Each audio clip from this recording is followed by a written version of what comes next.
प्यारे बच्चों, कोविड-19 के कारण आप सभी अपने अपने घरों में रहकर ही अपनी पढ़ाई कर रहे हैं। ऐसे समय में आप अपनी पढ़ाई को रोचक तरीके से सीख समझ सकें, इसके लिए झारखंड सरकार द्वारा प्रस्तुत किया जा रहा है हमारा दूरदर्शन हमारा विद्यालय कार्यक्रम।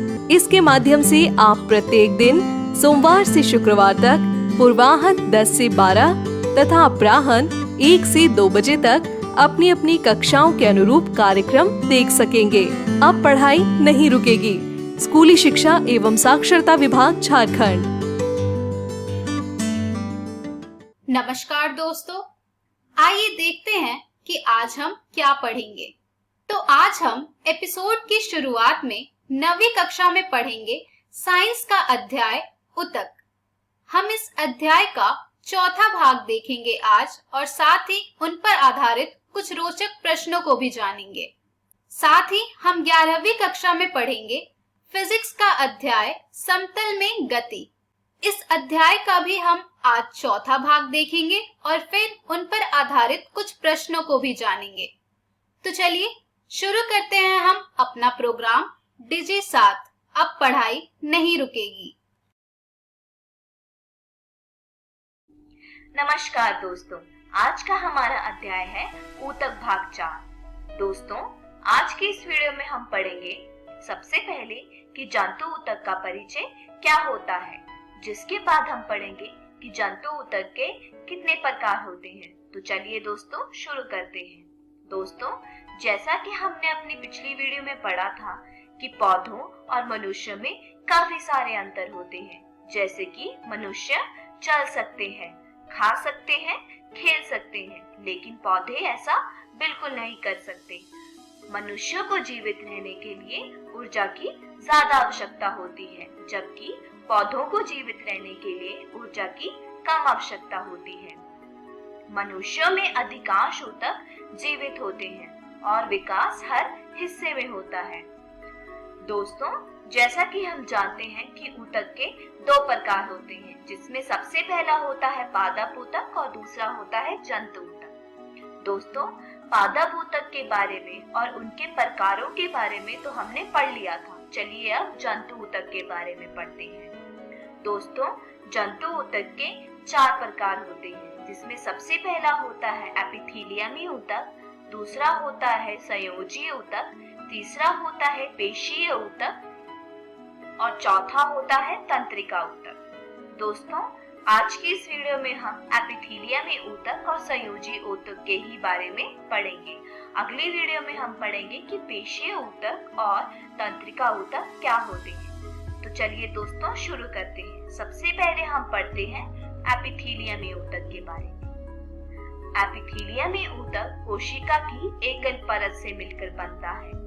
इसमें रक्त वाहिकाएं अनुपस्थित होती हैं।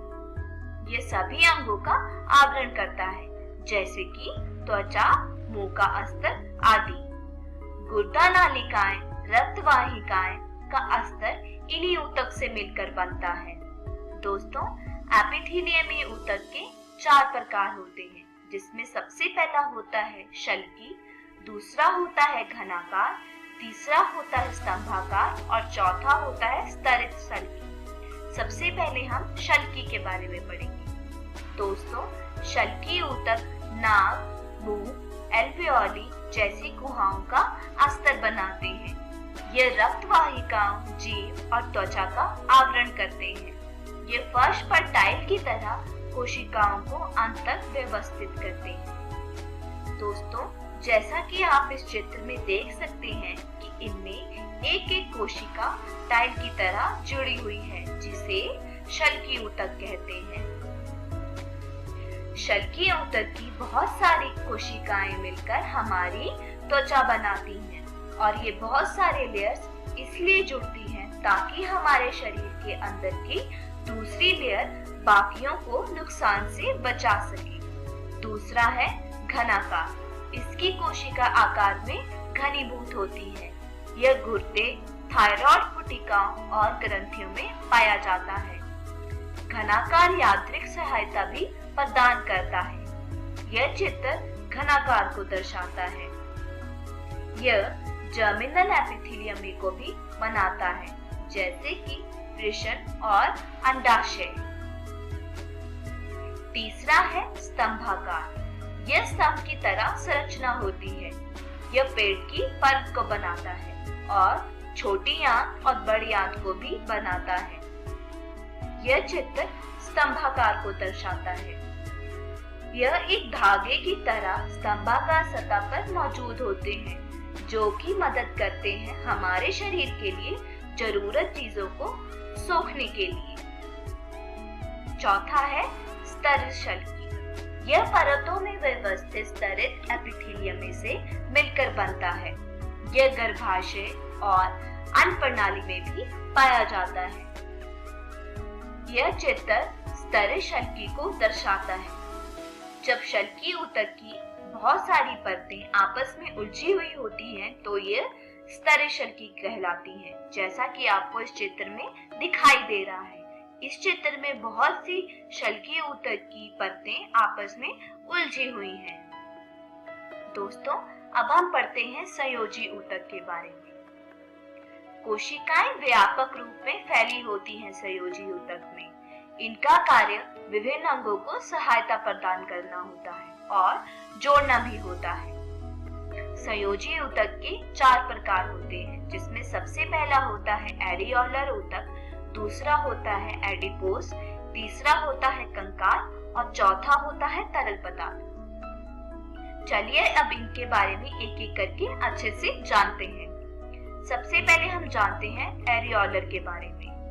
ये अंगों के अंदर रिक्त स्थान को भरता है। ये त्वचा, मांसपेशियों, नसों, रक्त वाहिकाओं के आसपास अस्थित मज्जा में पाया जाता है। यह चित्र एरियोलर को दर्शाता है। दूसरा है एडिपोस। ये त्वचा के नीचे हृदय और मस्तिष्क के आसपास नेत्र गोलक के नीचे पाया जाता है। यह इंसुलेटर की तरह काम करता है और शरीर से गर्मी के नुकसान को रोकता है। जैसे सर्दियों में हमें कंबल की जरूरत होती है, उसी प्रकार से हमारे शरीर में ऐसे बहुत से अंग हैं जिन्हें गर्मी की जरूरत होती है। तो जो एडिपोस ऊतक है वह हमारे शरीर से गर्मी को जाने नहीं देता, मतलब ये इंसुलेटर की तरह काम करता है। यह चित्र एडिपोस ऊतक को दर्शाता है। तीसरा है कंकाल। यह हड्डी, लिगामेंट, कंडरा, उपास्थि से बना होता है। हड्डी फ्रेम का कार्य करती है जो शरीर को समर्थन देते हैं। हड्डी हमारे शरीर के लिए एक ढांचा बनाती है। ये बिल्कुल भी लचीली नहीं होती, मतलब ये मुड़ नहीं सकती है। यह कैल्शियम और फास्फोरस से बनी होती है। लिगामेंट 2 हड्डियों को जोड़ने का काम करता है।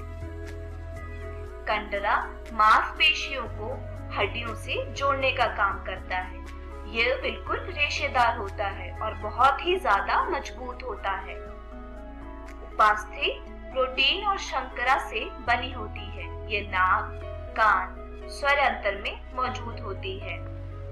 यह बहुत ही कम सख्त होती है दूसरी हड्डियों से। जैसे कि अगर आप अपने कान को थोड़ा सा मोड़ के देखें तो यह आसानी से मुड़ जाती है। चौथा है तरल पदार्थ। इन्हें रक्त कोशिकाओं के रूप में भी जाना जाता है। रक्त कई पदार्थों जैसे कि गैस, हार्मोन आदि के परिवहन में मदद करता है। रक्त में प्लाज्मा होता है, जिनमें लाल रक्त कोशिका, सफेद रक्त कोशिका और प्लेटलेट्स होते हैं। लाल रक्त कोशिका लाल रंग की होती है, जो कि हेमोग्लोबिन मतलब रक्त को बनाने के लिए मदद करती है। सफेद रक्त कोशिका सफेद रंग की होती है। यह हमारे शरीर को नुकसानदेह बीमारियों या जीवाणुओं से बचाती है। प्लेटलेट्स यह रक्त का थक्का बनाने में काम आते हैं। जैसे कि अगर हमें कहीं भी लग जाए तो एकदम से वहां पर रक्त का थक्का बन जाता है, तो यह काम प्लेटलेट्स द्वारा संपन्न होता है। तो दोस्तों, आज की इस वीडियो में हमने सीखा कि जंतु ऊतक क्या है और हमने सीखा कि जंतु ऊतक के कितने प्रकार होते हैं। अगली वीडियो में हम सीखेंगे कि पेशीय ऊतक क्या होते हैं और तंत्रिका ऊतक क्या होते हैं। दोस्तों, मैं आशा करती हूँ आपको ये वीडियो समझ आया होगा। तब तक आप अपनी पाठ्य पुस्तक से आज की पढ़ाए इन विषयों को दोहराने की कोशिश कीजिएगा। धन्यवाद। कौन सा ऊतक पेट की परत बनाता है? घनाकार, स्तंभाकार, शल्की, स्तरित शल्की। गर्भाशय और अन्न प्रणाली में कौन सा ऊतक पाया जाता है? घनाकार, स्तरित शल्की, स्तंभाकार, शल्की। एडिपोज ऊतक संयोजी ऊतक में कहाँ पाया जाता है? दिमाग, दिल, नेत्र गोलक, ऊपर दिए गए सभी। उपास्थि कहाँ पाया जाता है? नाक, बाल, टांगे, हाथ। निम्नलिखित विकल्पों में से जो संयोजी ऊतक नहीं है?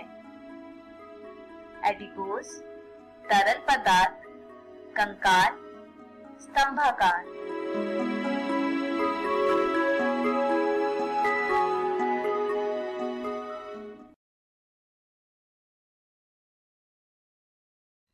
नमस्कार दोस्तों, आज हम पढ़ने जा रहे हैं कक्षा 11वीं के भौतिकी का अध्याय समतल में गति भाग 4। तो अध्याय शुरू करने से पहले हम एक बार नजर डालते हैं कि आज हम क्या क्या पढ़ने वाले हैं। तो आज हम अपना पिछला टॉपिक जारी रखेंगे, जो कि है विश्लेषणात्मक विधि द्वारा सदिशों का योग। और उसके बाद हम पढ़ेंगे स्थिति तथा विस्थापन सदिश। तो आइए शुरू करते हैं। विश्लेषणात्मक विधि द्वारा सदिशों का योग। जैसा कि आपने पढ़ा है कि इस विधि के अंतर्गत हम दो सदिश के योग के लिए उनके घटकों का योग लेते हैं और परिणामी घटक से हमें परिणामी सदिश मिलता है। तो इस केस को हम 3 आयाम में देखेंगे, मतलब 3 डायमेंशंस में। यहां पर हमने 3 सदिश के योग को दिखाया है, जो कि है सदिश A प्लस सदिश B प्लस सदिश C बराबर AX plus BX plus CX I cap plus AY plus BY plus CY J cap plus AZ plus BZ plus CZ K cap. यहां पर हम AX plus BX plus CX को एक अकेले चर के रूप में व्यक्त कर सकते हैं। आइए देखते हैं किस तरह। तो यहां पर हम लिखते हैं Rx बराबर AX plus BX plus CX। इसी प्रकार हम लिखते हैं Ry बराबर AY plus BY plus CY। और इसी तरह Rz बराबर AZ plus BZ plus CZ। और इस तरह हमें नई समीकरण मिलती है। वेक्टर R बराबर Rx I cap plus Ry J cap plus Rz K cap. अब इस समीकरण को अगर हम पहली समीकरण से कंपेयर करें तो हमें मिलता है सदिश R बराबर सदिश A प्लस सदिश B प्लस सदिश C। और इस प्रकार विश्लेषणात्मक विधि द्वारा हमें A, B तथा C सदिश का योग प्राप्त हो जाता है। तो चलिए अब हम आगे चलते हैं और इसके लिए एक उदाहरण देखते हैं। उदाहरण में हमारे पास एक सदिश A है जिसका मान है 12 I cap minus 4 J cap. साथ ही एक सदिश B है जिसका मान है 2 I cap plus 8 J cap. अब हमें इन दोनों सदिश का योग विश्लेषणात्मक विधि द्वारा ज्ञात करना है। इसके लिए हम सबसे पहले इसको इस तरह लिखते हैं, सदिश A प्लस सदिश B बराबर सदिश R। अब हम R के घटक का मान ज्ञात करते हैं। घटक को इंग्लिश में कहते हैं कंपोनेंट्स। तो Rx का मान होगा AX प्लस BX। और इसी प्रकार यहां पर हम मान रखते हैं, जो कि है 12 प्लस 2, जिससे हमें मिलता है 14। और इसी तरह Ry का मान होता है AY प्लस BY। अब हम यहाँ पर AY और BY के मान रखते हैं, जो कि इस तरह से हैं तो इससे हमें मिलता है -4 + 8 बराबर +4। और इस तरह हम सदिश r को लिख सकते हैं rx i cap plus ry j cap. अब इस समीकरण में हम rx तथा ry के मान रखते हैं, जिससे हमें मिलता है सदिश r बराबर 14 i cap plus 4 j cap. और इस तरह विश्लेषणात्मक विधि द्वारा हम दो सदिश का योग प्राप्त कर लेते हैं। तो आइए अब हम आगे चलते हैं और दो सदिश के योग के परिणामी सदिश का परिमाण कोण के रूप में ज्ञात करते हैं, जिसके लिए हम दो सदिश लेते हैं, जिसमें पहला सदिश इस प्रकार है सदिश a तथा दूसरा सदिश इस प्रकार है जो कि है सदिश b। अब इन दोनों सदिश का प्रयोग करके हम यहाँ समांतर चतुर्भुज का निर्माण करते हैं, जो कि इस तरह से होता है। अब इस चतुर्भुज में वेक्टर a और वेक्टर b के योग का परिणामी सदिश हम इस तरह विकर्ण द्वारा दिखा सकते हैं, जिसको हम r से रिप्रेजेंट करते हैं। अब हम मानते हैं सदिश a तथा सदिश b के बीच का कोण थीटा है।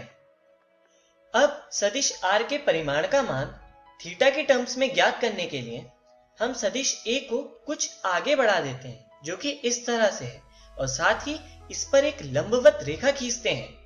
अब हम इस चतुर्भुज के लिए डिफाइन करते हैं यहां पर बिंदु M, N, Q, O और P। अब आप इसमें अगर ध्यान से देखें तो आपको दिखेगा त्रिभुज M, Q और O एक समकोण त्रिभुज है, जिसमें MQO कोण 90 डिग्री है।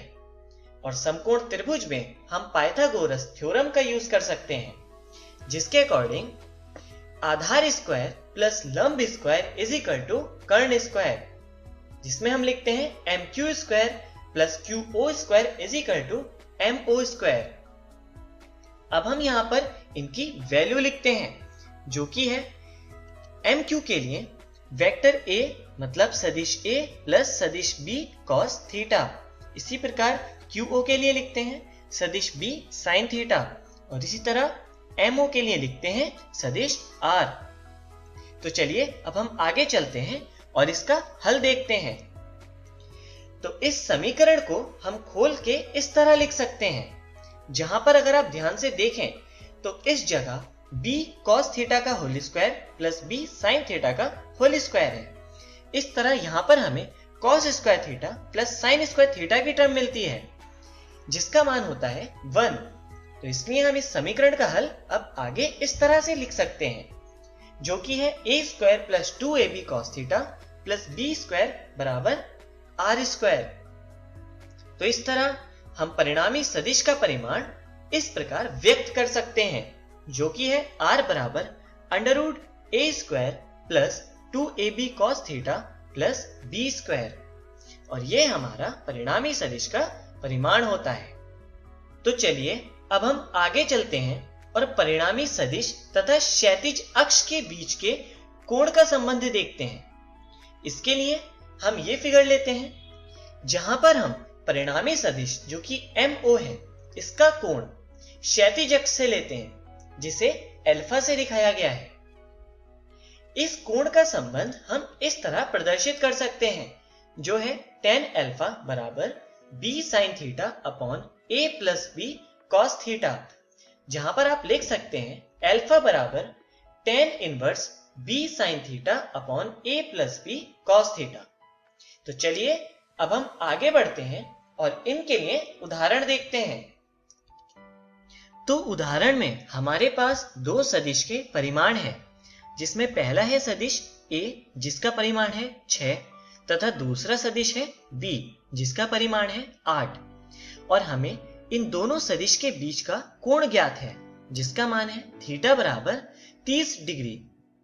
अब हमें इनका प्रयोग करके इनका परिणामी सदिश का परिमाण ज्ञात करना है। तो आइए देखते हैं कि हम किस तरह ज्ञात करते हैं। इसके लिए हम सूत्र का प्रयोग करते हैं, r बराबर under root a square plus 2ab cos theta plus b square. यहाँ पर a और b सदिश a तथा b के परिमाण हैं। तो चलिए हम यहाँ पर a, b और थीटा के मान रखते हैं, जिससे हमें मिलता है r बराबर √6 square plus 2 into 6 into 8 cos 30 plus 8 square, जिससे हमें मान मिलता है 13.53। और इस तरह हम इस सूत्र का प्रयोग करके परिणामी सदिश का परिमाण ज्ञात कर सकते हैं। तो चलिए अब हम आगे बढ़ते हैं और स्थिति तथा विस्थापन सदिश पर नजर डालते हैं। एक समतल में स्थित किसी कण का x, y निर्देशांक के मूल बिंदु के सापेक्ष स्थिति सदिश को निम्नलिखित समीकरण से दर्शाया गया है। जो समीकरण है सदिश r बराबर x i cap plus y j cap. तो आइए इसे ग्राफ से देखते हैं। मान लीजिए यहाँ पर x तथा y अक्ष है और किसी कण की x अक्ष के लिए दूरी इस तरह से और y अक्ष के लिए दूरी इस तरह से है। अब कण की स्थिति ज्ञात करने के लिए हम इन दोनों रेखाओं को विस्थापित करते हैं, जिससे हमें अंतिम बिंदु इस तरह से मिलता है और यही बिंदु हमारा स्थिति को दर्शाता है, जिसे हमने लाल रंग के वेक्टर से दिखाया है। इस वेक्टर के क्षैतिज अक्ष के घटक को x i कैप से डिनोट करते हैं और ऊर्ध्वाधर अक्ष के लिए y j कैप से। तो चलिए आगे चलते हैं और विस्थापन सदिश के ऊपर नजर डालते हैं। इसके लिए भी हम x एक्सिस और y एक्सिस लेते हैं, जहां पर हम मानते हैं कोई कण इस पाथ में गति कर रहा है, जिसकी प्रारंभिक स्थिति इस पॉइंट पर और अंतिम स्थिति इस बिंदु पर थी, जिनके नाम है a तथा b, जिसके लिए हम प्रारंभिक स्थिति सदिश इस प्रकार खींच सकते हैं, जो है वेक्टर r1 मतलब सदिश r1, और अंतिम स्थिति सदिश इस तरह से, जो है सदिश r2। अब जैसा कि आप जानते हैं विस्थापन प्रारंभिक तथा अंतिम स्थिति के बीच की मिनिमम दूरी होती है, इसलिए हम विस्थापन को इस ब्लैक कलर के एरो से डिनोट कर सकते हैं, जिसका नाम है सदिश r। अब यदि हम यहाँ पर सदिश योग के त्रिभुज नियम से देखें तो हम लिख सकते हैं सदिश r बराबर सदिश r2 माइनस सदिश r1, जहां सदिश r विस्थापन सदिश है।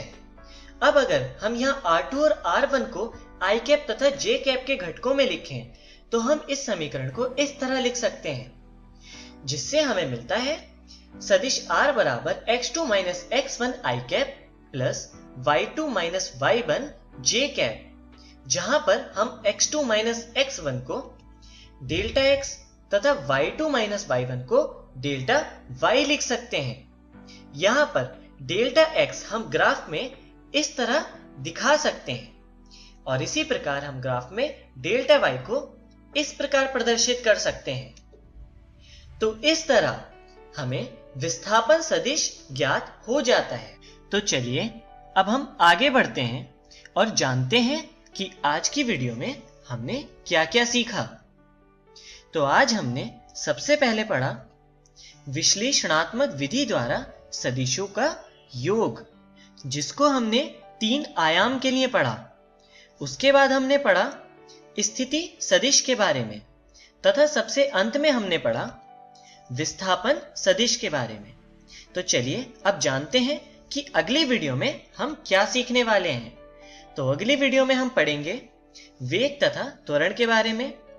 उसके बाद हम पढ़ेंगे किसी समतल में एक समान त्वरण से गति के बारे में तथा सबसे अंत में हम पढ़ेंगे 2 विमाओं में आपेक्षिक वेग के बारे में। धन्यवाद।